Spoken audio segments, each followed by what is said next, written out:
My name is Laura Douglas. I worked with Sandra as one of the associate directors of research and training at the Cornell Center on the Death Penalty Worldwide.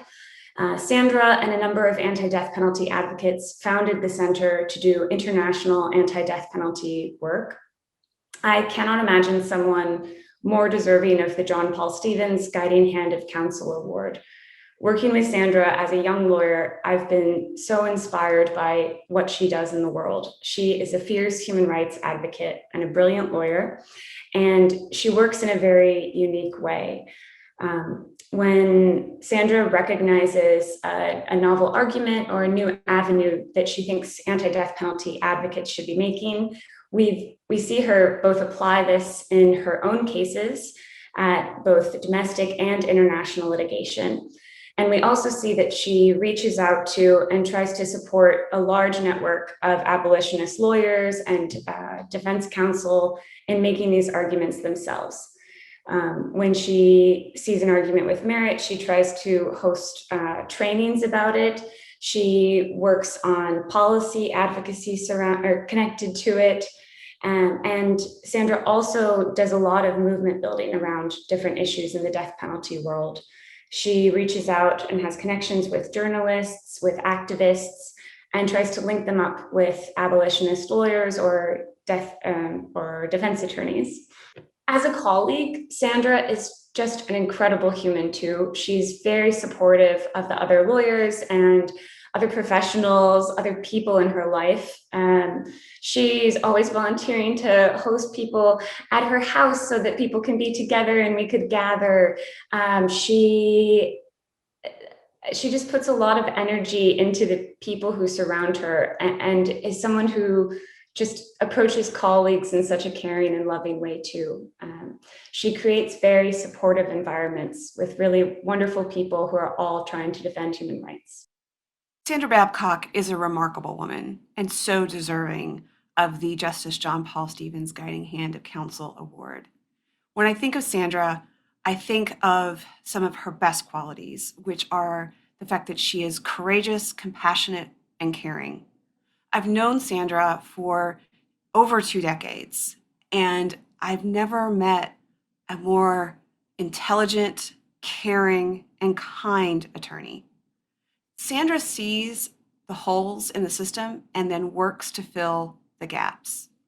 She started the Alice Project because she saw that women in the criminal legal system were not receiving this type of individualized attention that their cases called for and required.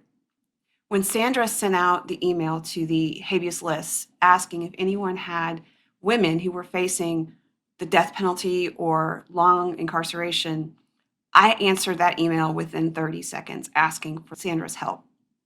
And Sandra could not have been more gracious. She took the case on with her legal clinic at Cornell, initially just to work on the international rights aspect of the case and to lift up the message about Lisa's unjust conviction and death sentence on an international stage.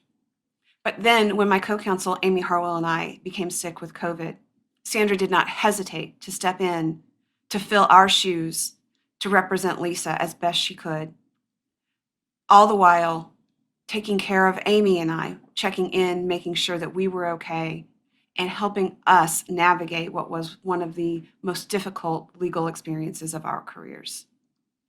Sandra has become a true friend, and I am thrilled that the ABA has recognized her many contributions over the years to the death penalty community and to the cause of advocating for women who find themselves unjustly incarcerated.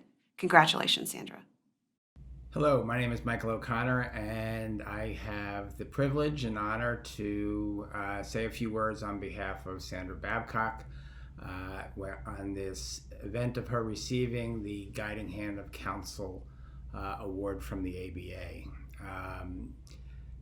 Sandra Babcock is an amazing person, an amazing lawyer. I first met her about 30 years ago when she was just getting out of law school.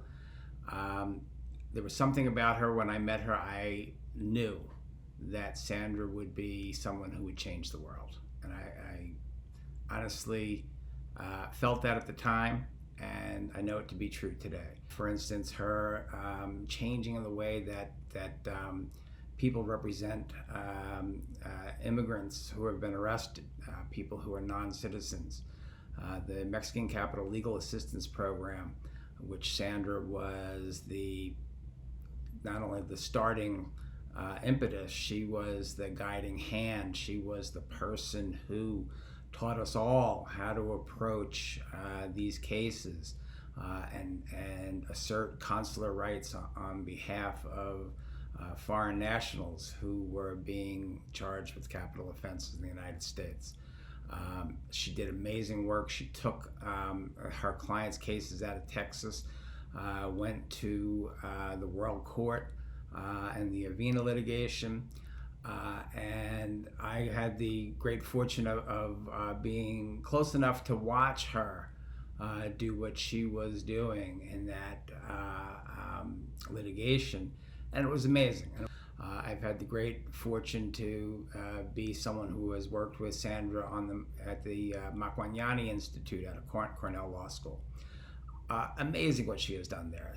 Literally freed hundreds of people from death row throughout Africa. Has changed the way representation is done in Africa. It's just astonishing to watch her work and to see what she has accomplished. I am truly honored to know you, Sandra. I love you. I think you are the greatest thing, and I am just thrilled that you're getting some of the recognition that you deserve. You could get an award like this every year for the rest of your life, and it still wouldn't be enough as far as I'm concerned. You're the best. Thank you, Sandra, for all you do, and thank you, the ABA, for recognizing what a wonderful attorney and gift we have in Sandra Babcock. Thank you. Thank you so much to the ABA Death Penalty Representation Project. It is an incredible honor to receive this award, particularly from an organization that has done so much to provide desperately needed legal representation to men and women around the country facing the death penalty. I also have to thank my very dear colleagues at the Cornell Center on the Death Penalty Worldwide, along with Denny LeBeouf and Michael O'Connor and Celia Ruman for nominating me. Thank you. This work is so hard. Every single person I know who does this work has experienced incredible despair, grief, and burnout. But what has sustained me is the knowledge that I'm not alone. I'm part of an extraordinary community of lawyers and mitigation specialists, paralegals, activists, who are all engaged in the same struggle. We're like family. We squabble, we annoy the hell out of each other, but in the end, we always have each other's backs. I've been inspired and supported by so many people that it's impossible to name them all.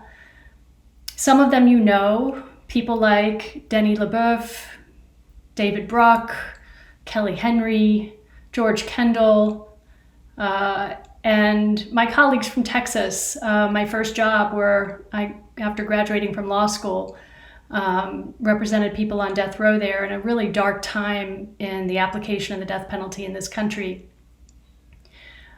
But I also want to remember that we are part of a global struggle, and there are lawyers around the world who are doing this work under unfathomable conditions, who are so extraordinary. People like Nestor Toko in Cameroon, Tendai Biti in Zimbabwe, Sarah Bilal in Pakistan. And if I had one plea for this community, it's that we remember and that we express solidarity with the lawyers around the world who are engaged in this very same struggle. And we have so much knowledge and wisdom to share with them, but we also have so much to learn from them. I know this is not the Academy Awards, but I have to thank my husband, who is also, some of you may know, a death penalty lawyer. His name is Joe Margulies.